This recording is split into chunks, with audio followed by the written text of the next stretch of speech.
अस्सलाम वालेकुम स्टूडेंट्स मुझे उम्मीद है कि आप खैरियत से होंगे, अच्छे से बायोलॉजी पढ़े होंगे। जी स्टूडेंट्स, मेरा नाम डॉक्टर फातिमा है और मैं एक MBBS डॉक्टर हूँ और मैं आपको वर्ड टू वर्ड लर्निंग में खुशामदीद कहती हूँ। जी स्टूडेंट्स, इससे पहले हमने सारा नर्वस सिस्टम डिटेल में पढ़ लिया है, अब हम एंडोक्राइन सिस्टम को स्टार्ट करेंगे। जी स्टूडेंट्स, इससे पहले हमने बात की थी, हम चैप्टर कोऑर्डिनेशन स्टार्ट किए हुए हैं। ठीक है, मैंने आपको बताया था कि 2 तरह की कोऑर्डिनेशन होती है। There are 2 types of coordination. एक तो थी हमारे पास कौन सी कोऑर्डिनेशन, नर्वस कोऑर्डिनेशन, दूसरी केमिकल कोऑर्डिनेशन। ठीक है, नर्वस कोऑर्डिनेशन वो कोऑर्डिनेशन थी जिसमें आपके याद है आपको, इससे पहले जो हमने जितनी भी कोऑर्डिनेशन पढ़ी वो सारी नर्वस पढ़ी है। हमने केमिकल कोऑर्डिनेशन की बात भी की। अब हम केमिकल कोऑर्डिनेशन को डिटेल में पढ़ेंगे। ठीक हो गया। केमिकल कोऑर्डिनेशन क्या होती है, इसमें क्या चीज़ें होती हैं, कैसे इसने काम करना है, इसको हम डिटेल में पढ़ेंगे। बहुत मज़े का कॉन्सेप्ट है ये, आपको पढ़ने में बहुत इंटरेस्टिंग भी लगेगा, इसको पढ़ने में मज़ा भी आएगा। ठीक हो गया, चलिए हम एंडोक्राइन सिस्टम स्टार्ट करते हैं। जी स्टूडेंट्स, उन्होंने बुक में भी यही बात की हुई है। It is an other system responsible for the coordination in animals. Animals में हमने पढ़ा कोऑर्डिनेशन जो होती है उसके लिए 2 सिस्टम जिम्मेदार होते हैं, एक नर्वस सिस्टम और एक एंडोक्राइन सिस्टम। ठीक हो गया। नर्वस सिस्टम की हमने पहले बात कर ली है नर्वस कोऑर्डिनेशन में। अब वो कहता है जो एंडोक्राइन सिस्टम है ये दूसरा सिस्टम है जिसने आपकी बॉडी के अंदर कोऑर्डिनेशन करवानी है। कोऑर्डिनेशन का क्या मतलब होता है कि पूरे बॉडी के डिफरेंट पार्ट्स का मिल के काम करना। जब भी कोई भी सूरत हाल होती है आपकी बॉडी के सारे पार्ट्स मिल के काम कर रहे होते हैं। ठीक हो गया, ये बात है।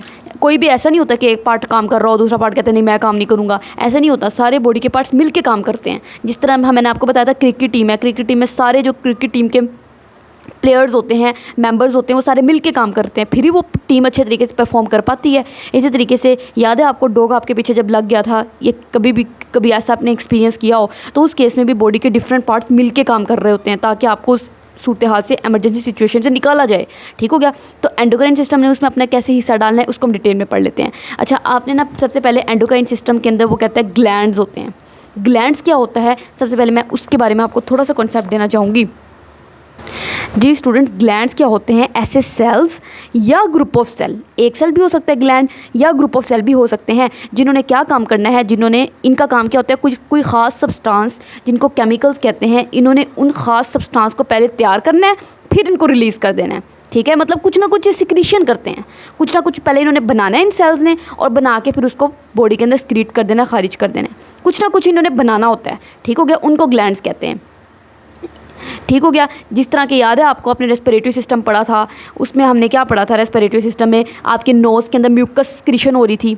ठीक हो गया, आपके रेस्पिरेटरी ट्रैक्ट में म्यूकस बन रहा था। वो म्यूकस कैसे बन रहा था, मैंने आपको बताया था कि वहाँ पे छोटे छोटे सेल्स होते हैं, म्यूकस क्रीटिंग सेल्स। वो म्यूकस क्रीटिंग सेल्स उस म्यूकस को बना रहे थे ना, तो वो भी ग्लैंड्स थे। ठीक हो गया। तो ग्लैंड्स हर वो सेल, एक सेल भी हो सकता है या ग्रुप ऑफ सेल, जिन्होंने कुछ ना कुछ बनाना है। ठीक हो गया, और बना के बॉडी के अंदर रिलीज़ करना है, कुछ ना कुछ सिक्रीशन उनकी रिलीज़ होनी है, उनको ग्लैंड्स कहते हैं। For example sweat gland. Sweat glands क्या करते हैं, पसीना, स्वेट बनाते हैं, जो आपको स्वेट पसीना आता है। ठीक हो गया, गर्मियों में शदीद पसीना आ रहा होता है ना, तो वो कोई ना कोई सिक्रीशन है, वो किसने बनाई, वो आपके स्वेट ग्लैंड्स ने बनाई, तो वो ग्लैंड है। ठीक हो गया। इस तरीके से याद करें, आपने चैप्टर नंबर 1 में हमने पढ़ा था स्टमक के अंदर गैस्ट्रिक ग्लैंड्स होते हैं, याद आया आपको।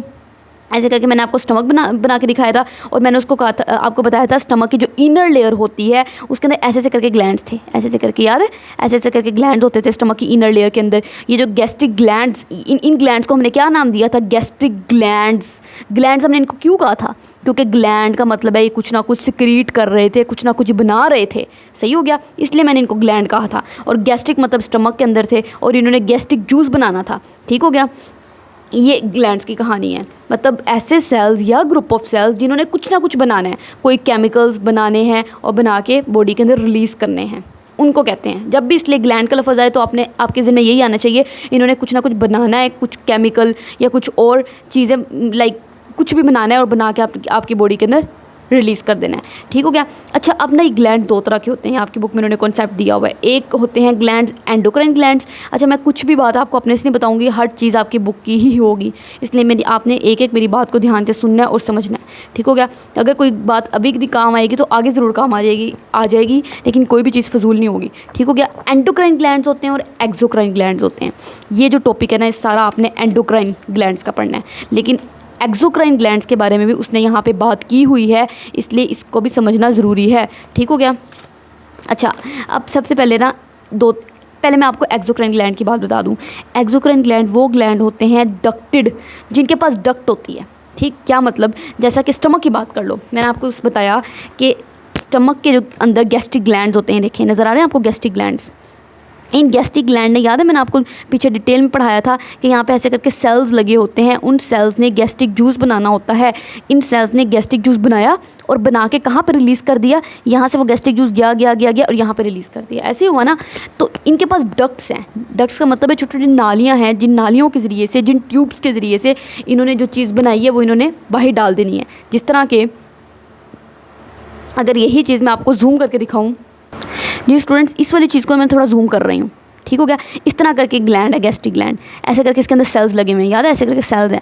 वो सेल्स गैस्ट्रिक, ये सारे सेल्स मिलके गैस्ट्रिक जूस बना रहे हैं। अब इन्होंने गैस्ट्रिक जूस बना दिया, ये गैस्ट्रिक जूस इधर इधर इधर रिलीज़ कर दिया। अब ये येलो वाला सपोज कर लो गैस्ट्रिक जूस है।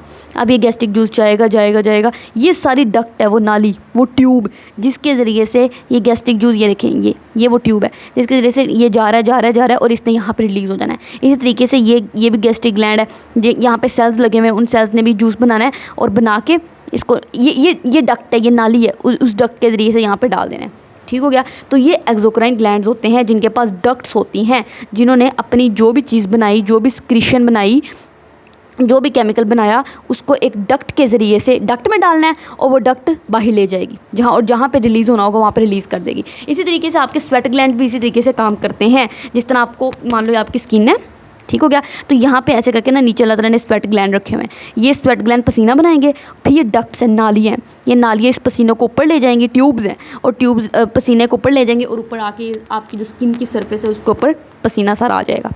तो इस तरीके से इनको एक्सोक्राइन ग्लैंड कहते हैं, ठीक है। इनके पास डक्ट्स होती हैं। कौन कौन से ग्लैंड, मैंने आपको एग्जांपल दी, गैस्ट्रिक ग्लैंड जो हमने स्टमक में पढ़े थे, ठीक हो गया। इसी तरीके से स्वेट ग्लैंड, ये भी हमारे पास, मैंने अभी जिस तरह आपको एग्जांपल दी, ये स्वेट ग्लैंड, यहाँ से पसीना बनेगा, इस डक्ट के ज़रिए से ऊपर जाएगा, यहाँ छोटी सी डक्ट्स होती है, ठीक है, और उससे ऊपर आएगा और आके आपकी स्किन के ऊपर रिलीज़ हो जाएगा। तो ये स्वेट ग्लैंड। अच्छा, अब एंडोक्राइन ग्लैंड की बात कर लेते हैं। एंडोक्राइन ग्लैंड ऐसे ग्लैंड होते हैं, इनके पास डक्ट्स नहीं होती, डक्टलेस ग्लैंड। लेस का मतलब जब भी आ जाए ना, इसका मतलब होता है नो, विदाउट, ठीक हो गया। जिस तरह करैक्टरलेस, उसका तो कोई करैक्टर ही नहीं है, ठीक है। इसी तरीके से डक्टलेस, कोई डक्ट ही नहीं है, नो डक्ट। डक्टलेस का मतलब है नो डक्ट। आपकी बुक में जो लफ्ज़ इस्तेमाल किया हुआ है ना, डक्टलेस किया हुआ है।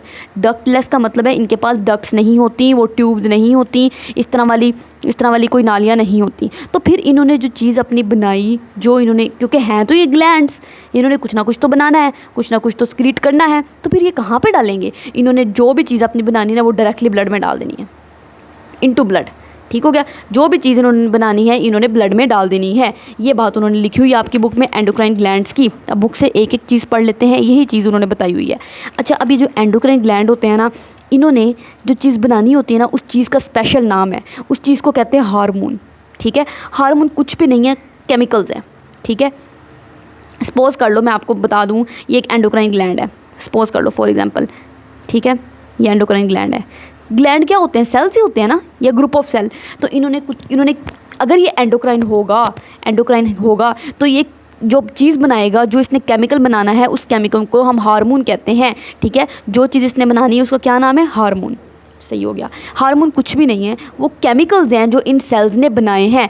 ये देखो, ये केमिकल्स हैं, मान लो ये वो केमिकल्स हैं जो इन सेल्स ने बनाए हैं, तो इन केमिकल्स को हमने हार्मोन्स का नाम दे दिया। याद है आपको, वो केमिकल्स जो आपके यहाँ पे बने थे, उन केमिकल्स को हमने न्यूरोट्रांसमीटर का नाम दिया था। कहाँ पे? याद करें, मैंने न्यूरोट्रांसमीटर आपको पढ़ाए थे साइनैप्स में, याद आया आपको? साइनैप्स में जो केमिकल्स थे, उन केमिकल्स को हमने न्यूरोट्रांसमीटर का नाम दिया था। थे वो भी केमिकल्स। इसी तरीके से ये भी केमिकल्स ही हैं, लेकिन इन सेल्स ने बनाए हैं, ठीक है। इन एंडोक्राइन सेल्स बना रहे हैं, एंडोक्राइन ग्लैंड बना रहे हैं, तो इसलिए इन केमिकल्स का नाम हार्मोन है। अब आपकी बुक से पढ़ लेते हैं, क्या बुक में भी यही बातें लिखी हुई हैं? जी स्टूडेंट्स, वो यही कह रहा है कि एंडोक्राइन सिस्टम जो होता है आपकी बॉडी के अंदर, एक पूरा एंडोक्राइन सिस्टम है, ठीक हो गया। उस एंडोक्राइन सिस्टम के अंदर ग्लैंड्स होते हैं, और कौन से ग्लैंड्स होते हैं? एंडोक्राइन सिस्टम है तो एंडोक्राइन ग्लैंड्स होंगे, ख़ास एंडोक्राइन ग्लैंड्स हैं। ग्लैंड्स का मतलब समझ आ गया ना आपको? मैंने आपको समझाया स्टार्ट में, ग्लैंड्स क्या होते हैं? वो सेल्स या ग्रुप ऑफ सेल्स जिन्होंने कुछ ना कुछ बनाना है, कुछ ना कुछ सिक्रीशन करनी है, उनको ग्लैंड्स कहते हैं। एंडोक्राइन अब इसलिए कह रहे हैं क्योंकि इनके पास एक तो डक्टलेस हैं, एक तो इन इनको एंडोक्राइन ग्लैंड्स क्यों कह रहे हैं, इसलिए कह रहे हैं, एक तो इनके पास कोई डक्ट नहीं है, ये देखो इनके पास ये जो सेल्स है ना, इन सेल्स ने कुछ ना कुछ जो बना के कहाँ पे डाल दिया, यहाँ पे इनके पास ब्लड वेसल आ रही है। मैं ब्लड वेसल ही बना देती हूँ। ये देखें स्टूडेंट्स, ये इनके पास आपको पता है छोटी छोटी ब्लड वेसल्स आएंगी, ठीक है। इन ब्लड वेसल्स के अंदर क्यों ब्लड वेसल आ रही है, क्योंकि सेल्स हैं, सेल बाकी सेल्स की तरह इन सेल्स को भी ऑक्सीजन चाहिए, ग्लूकोज चाहिए, तो वो इनको ब्लड ही देगा, तो इसलिए ब्लड इनके पास आ रहा है। तो जो ब्लड इनके पास आएगा ना ऑक्सीजन और ग्लूकोज लेके, वो ले लेंगे, इस्तेमाल करते रहेंगे। ऑक्सीजन की मौजूदगी में ग्लूकोज को तोड़ेंगे ये सेल्स भी। जब ऑक्सीजन की मौजूदगी में ग्लूकोज को तोड़ेंगे तो आप मुझे खुद ही बताएं क्या बनेगा, ATP बनेगा। तो उस ATP को इस्तेमाल करना है, वो एनर्जी को इस्तेमाल करके इन्होंने अपने हार्मोन्स बना लेने हैं, वो केमिकल्स बना लेने हैं, ठीक हो गया। और उन छोटे छोटे केमिकल्स को बना के कहाँ पे डाल देना है, फिर ब्लड में डाल देना है। तो ये केमिकल्स बना के देखिए इन्होंने ब्लड में डाल दिए, ठीक हो गया। तो इसलिए इन्होंने अपनी सिक्रीशंस डायरेक्टली ब्लड में डालनी होती हैं। इनके पास अगर डक्ट मौजूद नहीं है तो कोई बात नहीं, ये कहते हैं हम अपनी सिक्रीशन ब्लड में डाल देंगे, सही हो गया। अच्छा, अब वही बात उन्होंने लिखी हुई है कि एंडोक्राइन सिस्टम के अंदर स्पेशल ग्लैंड्स होते हैं, जिन स्पेशल ख़ास एंडोक्राइन ग्लैंड्स हैं।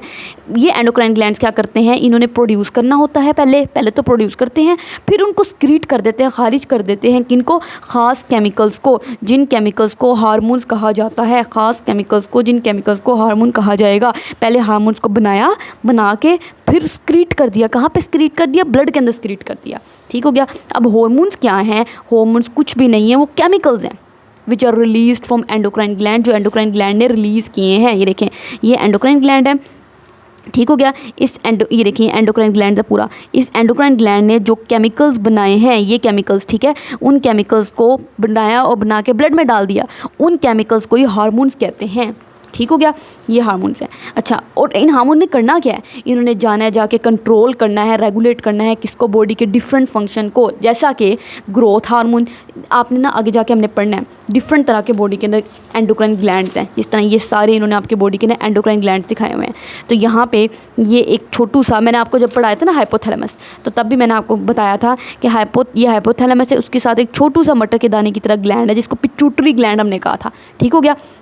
ये ग्लैंड है, ग्लैंड मतलब इसने कुछ ना कुछ बनाना है, ठीक है। तो ये पिट्यूटरी ग्लैंड ग्रोथ हार्मोन बनाता है जो आपकी बॉडी की ग्रोथ करवाएगा, ठीक है। आप छोटे से चुन्ने से बच्चे थे, चुन्ने मुन्ने से नन्हे मुन्ने से बच्चे थे, आप इतने बड़े कैसे हो गए, ठीक है। तो ये ग्रोथ हार्मोन की वजह से उसने आपकी ग्रोथ करवाई और उसकी वजह से आप इतने बड़े हो गए, ठीक हो गया। तो ये ग्रोथ, तो ये वो ये देखें पिट्यूटरी ग्लैंड ने क्या किया, ये ग्लैंड है, इसने हार्मोन्स बनाए, ठीक है। तो वही हार्मोन ग्रोथ हार्मोन होते हैं, कुछ हार्मोन ग्रोथ हार्मोन है जिन्होंने आपकी ग्रोथ करवानी है, कुछ हार्मोन्स रिप्रोडक्शन में आपकी इन्वॉल्व होते हैं। रिप्रोडक्शन का मतलब आपको पता है ना, मतलब रिप्रोडक्शन एक प्रोसेस होता है जिसके ज़रिए से वो जो इंडिविजुअल्स होते हैं अपने जैसे नए इंडिविजुअल प्रोड्यूस करते हैं, ठीक है। इसको रिप्रोडक्शन कहते हैं। अगला चैप्टर रिप्रोडक्शन का डिटेल में हमने पढ़ना है, कैसे होती है डिटेल में, ठीक है। और तीसरा, ऐसे हार्मोन्स भी होते हैं जिन्होंने ब्लड के अंदर ग्लूकोज लेवल कंट्रोल करना है। जैसे कि मैंने खाना खाया, खाना खाने के बाद मैंने भर भर के रोटी खाई, दलिया खा लिया, चावल खा लिए, कुछ भी मैंने खा लिया, मेरे ब्लड के अंदर इतना ग्लूकोज आ गया है। अब इतना ज़्यादा ब्लड के अंदर ग्लूकोज भी अच्छा नहीं होता, ठीक है। तो ब्लड के अंदर एक ख़ास अमाउंट के अंदर ग्लूकोज लेवल होना चाहिए बस। तो उसको उस ख़ास अमाउंट में रखना, उसके लिए भी अल्लाह ताला ने हार्मोन्स बॉडी के अंदर देखना रिलीज़ होंगे, कितने मज़े का वो काम करते हैं, अभी हम डिटेल में पढ़ेंगे, ठीक है। तो ये हार्मोन्स जो होते हैं वो डिफरेंट फंक्शंस परफॉर्म करते हैं, जैसा कि इन्होंने हमारी ग्रोथ कंट्रोल करनी है, इन्होंने हमारी रिप्रोडक्शन में अपना हिस्सा डालना है, और ब्लड के अंदर ग्लूकोज लेवल कंट्रोल करना है कि एक ख़ास क्वांटिटी के अंदर ग्लूकोज लेवल रहे, ज़्यादा भी ना हो कम भी ना हो, ठीक हो गया। ये हार्मोन्स करेंगे। हार्मोन्स क्या हैं, वो केमिकल्स हैं जो इन खूबसूरत एंडोक्राइन ग्लैंड्स ने बनाए हैं, बात ख़त्म, ठीक। अब वो कहता है एंडोक्राइन ग्लैंड्स जो होते हैं, ये ग्लैंड्स जो होते हैं इनके पास डक्ट्स नहीं होती, डोंट हैव डक्ट्स, इनके पास डक्ट्स नहीं है, वो छोटी छोटी नालियाँ नहीं हैं टू पोर देयर हार्मोन्स, ताकि उनमें अपने हार्मोन्स डाल दें। जैसे एक्सोक्राइन ग्लैंड में छोटी छोटी डक्ट्स थी, देखें ये एक्सोक्राइन ग्लैंड था, इसके पास ये डक्ट थी, ये नाली थी, इस नाली में इसने अपनी स्क्रीशंस डाल दी और वो स्क्रीशन आराम से ऊपर आ गई। इन्होंने तो ब्लड में नहीं डाली, ठीक हो गया, लेकिन इनके पास तो डक्ट थी। लेकिन हमारे एंडोक्राइन ग्लैंड के पास कोई डक्ट नहीं है। ये देखिए नज़र आ रहा है आपको, मैंने कोई डक्ट बनाई और नहीं, इन्होंने जो अपनी स्क्रीशन बनानी है, जिनको केमिकल्स कहते हैं, हार्मोन्स कहते हैं, वो डायरेक्टली ब्लड में डाल देनी है। नहीं है डक्ट्स तो क्या करें भाई, कहीं ना कहीं तो स्क्रीशंस डालनी है। तो वो कहते हैं ये ब्लड हमारे पास आएगा ना, हमें ऑक्सीजन और ग्लूकोज देने, तो उससे ऑक्सीजन और ग्लूकोज हम ले लेंगे और लेके जो अपना हमने चीज़ बनाई होगी ना हार्मोन वगैरह, वो हम उसमें डाल देंगे, और वो ब्लड, ये ब्लड चूँकि पूरी बॉडी में घूमेगा तो वो हार्मोन्स पूरी बॉडी में जहाँ चाहिए होंगे वो जाके लग जाएंगे, अपना काम कर लेंगे। ठीक हो गया, ये इनकी स्ट्रेटजी है। देखें, वो कह रहा है कि इनके पास कोई डक्ट्स नहीं होती, कोई छोटी छोटी नालियाँ नहीं हैं जिनमें वो अपने हार्मोन डाल सकें। दैट इज़ वाई, यही वजह है कि हम एंडोक्राइन ग्लैंड्स को डक्टलेस ग्लैंड्स कहते हैं। Duct duct, less means without. ठीक है, लेस मीन्स विदाउट का मतलब है नहीं, डक्ट्स नहीं है, नो डक्ट्स, इनके पास कोई डक्ट्स नहीं है। इंपॉर्टेंट बात है, एंडोक्राइन ग्लैंड्स को डक्टलेस ग्लैंड्स भी कहते हैं। ठीक है, आपको पहले डक्ट वाले ग्लैंड का पता होता तो आपको ये चीज़ समझ आती ना, इसलिए मैंने आपको ये वाला कॉन्सेप्ट दिया है। ठीक हो गया। अब वो कहता है कि ये वाले जो ग्लैंड्स हैं ना, एंडोक्राइन ग्लैंड्स जिनकी अभी हम बात कर रहे हैं, ये वाले ग्लैंड्स, ठीक है, जिनकी अब हम बात कर रहे हैं, इन्हीं ग्लैंड्स की हमने आपके पूरे बुक में, पूरे इस रेस्ट ऑफ द चैप्टर में बात करनी है। ठीक हो गया। वो कहता है कि इन्होंने क्या करना है, हार्मोन रिलीज़ करने हैं। वही हार्मोन जो ख़ास केमिकल्स होते हैं उन्हीं को हार्मोन्स कहते हैं ना।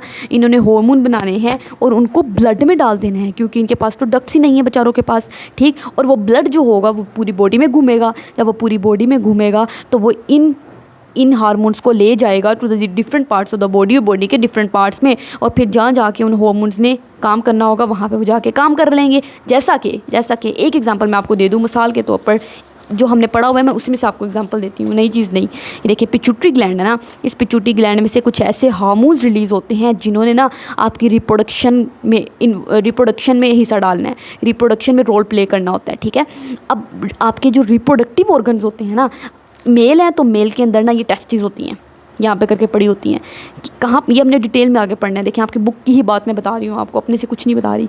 स्क्रोटम होता है मेल के अंदर ना, उस स्क्रोटम एक बैग लाइक स्ट्रक्चर है जो बॉडी से बाहर हैंग कर रहा होता है। ठीक है, उसके अंदर 2 टेस्टिस होती हैं। मेल के ये रिप्रोडक्टिव ऑर्गन है। फीमेल के रिप्रोडक्टिव ऑर्गन्स क्या होते हैं, पेट के नीचे वाला थोड़ा सा जगह होती है।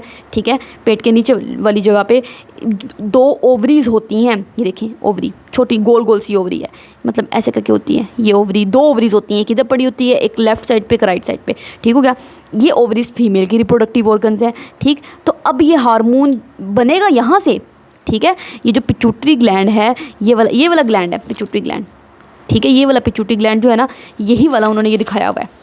ठीक हो गया, ऐसा क्यों दिखाया हुआ है ये अभी मैं आपको बताऊंगी। देखिए, लिखा हुआ है पिट्यूटरी ग्लैंड। इस पिट्यूटरी ग्लैंड ने हार्मोन रिलीज़ करने हैं और वो हार्मोन्स ने आके एक्ट यहाँ पे करना है, अपना काम यहाँ पे करना है। अगर मेल है तो मेल के अंदर यहाँ पे, सॉरी फीमेल है तो फीमेल के अंदर यहाँ पे, और अगर मेल है तो मेल के अंदर यहाँ पे काम करना है, यहाँ पे। तो यहाँ पे कैसे हार्मोन आएंगे आप मुझे खुद ही बताएं, उड़ के थोड़ा आ जाएंगे, उनके कौन सा पढ़ लगे हुए हैं।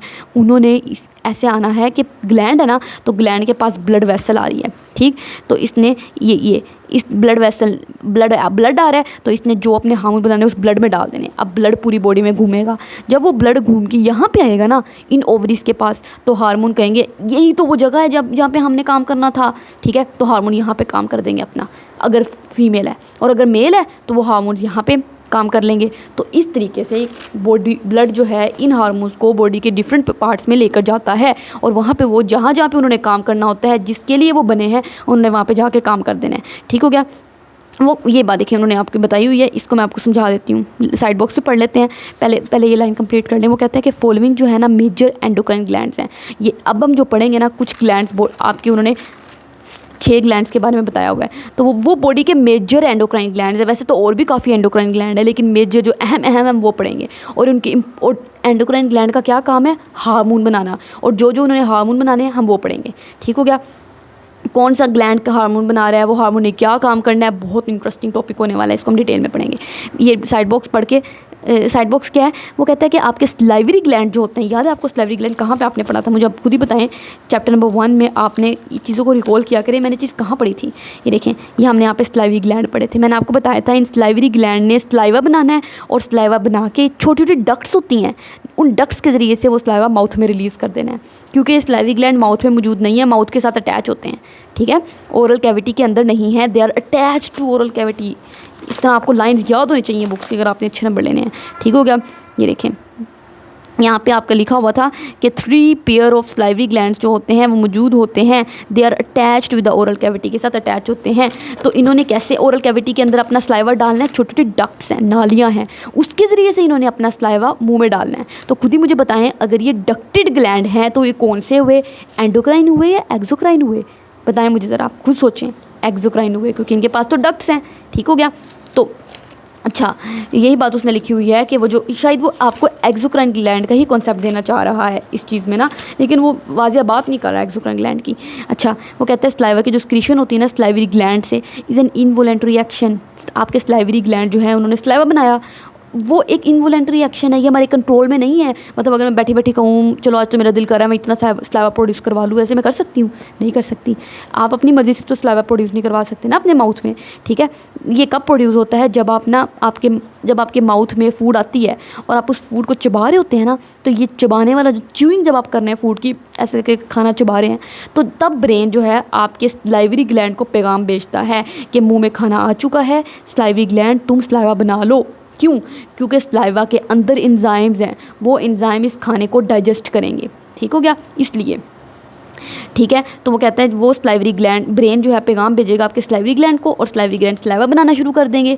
ये कब कब होता है? सपोज़ कर लो दोपहर को आप घर में आए, ठीक है, घर में आए आपको स्मेल लाइक घर में बिरयानी बन रही है, ठीक है, तो आपके मुंह में पानी आना शुरू हो जाता है। कभी आपने ऐसा नोट किया हो? तो वो पानी कैसे आ गया? वो जो स्मेल थी ना, उस स्मेल अब जब आपको खुशबू आई तो आपके ब्रेन ने पैगाम भेजना शुरू कर दिया आपके एंडोक्राइन ग्लैंड्स को कि एंडोक्राइन ग्लैंड्स स्लाइवा बनाना शुरू कर दो। ये एंडोक्राइन ग्लैंड कह रही हूँ, स्लाइवरी ग्लैंड्स को। ब्रेन ने आपके स्लाइवरी ग्लैंड को पैगाम भेजना शुरू कर दिया कि स्लाइवरी ग्लैंड स्लाइवा बनाओ, और वो स्लाइवा आपके माउथ में आना शुरू हो गया, ठीक, जिसकी वजह से आप कहते हैं मेरे मुंह में तो पानी आ गया जब मैंने खुशबू सूंघी बिरयानी की। इसी तरीके से बाजू का तब अपनी फेवरेट फूड को देख लेना, तब भी आपके मुँह में पानी आना शुरू हो जाता है।